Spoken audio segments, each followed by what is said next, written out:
joining us now for more on this decision is NHL Network insider Elliotte Friedman. Elliotte, thanks for joining the show. We appreciate it. How did the LA Kings come to this decision right now, at the timing of the decision?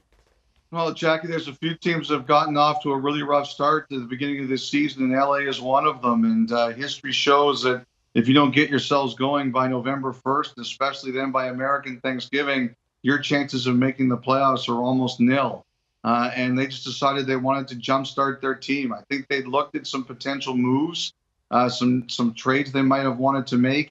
They didn't see anything that they really liked in terms of that, so they decided to change their mix in a different way. And, I think one of the things they really wanted was, there's a couple things they really wanted. I think they wanted somebody who they could test drive for the rest of the year. I think Willie Desjardins was willing to bet on himself, or maybe some other guys weren't willing to do that. So I think that was a key thing.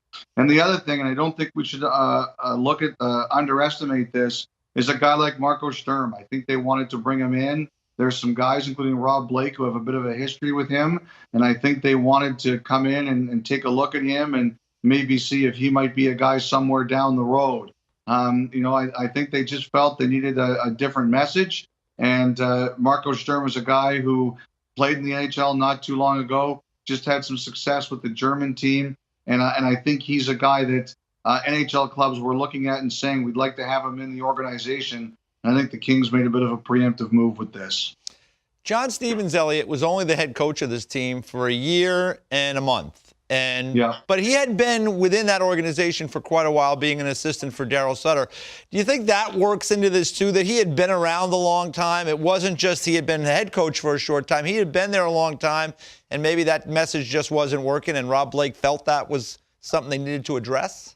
I don't know if it was specifically John Stevens' message wasn't working, but I think the Kings do feel that they needed a change in the way that they approach things.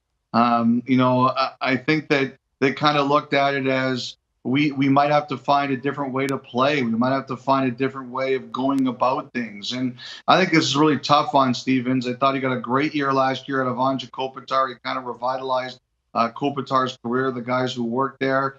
And I just think that they felt, though, that I think this is going to be a sense of there might be a new way of doing business. And I wouldn't be surprised. They had Pierre Turgeon on their bench last year, or not on the bench, but at least in the organization as a kind of offensive coordinator. He could not come back this year. I wouldn't be surprised, DJ, if they try to look for somebody to fill that kind of a role again, to basically kind of change the way they attack the game and play offensively. Now, some of that is personnel, and I do think the Kings have looked at potentially making moves. And one name I keep hearing out there is Tanner Pearson, to see what he can do in terms of creating a market for his services and what's out there for him. But I think that the best way to put it, EJ, is I think they're going to try to look to find ways to coach and create offense and see what they can do. So in other words, this might be the first of many decisions made by the LA Kings. You mentioned Willie Desjardins earlier and that he was willing to bet on himself. I also read this morning that they were hoping that he could maybe be a mentor to Marco. Is there any truth to that as well? I do think so. I don't know if Marco Sturm is going to be ready to be a head coach in the National Hockey League after being an assistant for however many months this is from now to the end of the season. But I do think they want to take a look and they want to have him in their organization. Willie is, I think, 60, 61. And now that's not the end of the world. I don't want my father getting mad at me. And I'm not that far away from 61 myself. But, I think it is older for an NHL coach. And I wouldn't be surprised if part of this is we want Marco Sturm under our umbrella and we want to see what we've got here. And maybe somewhere down the road, he is our head coach. I'm sure the perfect plan for the Kings is Willie Desjardins stays for a few years, they get some success, and then Marco Sturm is ready. But at least right now, he's going to be in the organization. And I know Sturm badly wanted to get a chance to be an assistant coach somewhere in the NHL so he could learn this league from a behind-the-bench point of view. All right, Elliotte, before you go in this segment, I do have to ask you, what's going on behind you there? I mean, is that DVDs? Are they books on tape? I mean, what is happening there? No, this is my library, and that's half of it. Those are books, and I've got it. Like these are the sports books, and hockey's on one shelf, and then baseball, football, basketball, miscellaneous, and then there's more hockey, and the non-sport stuff is over there, and the non-sport stuff is a little bit less filled.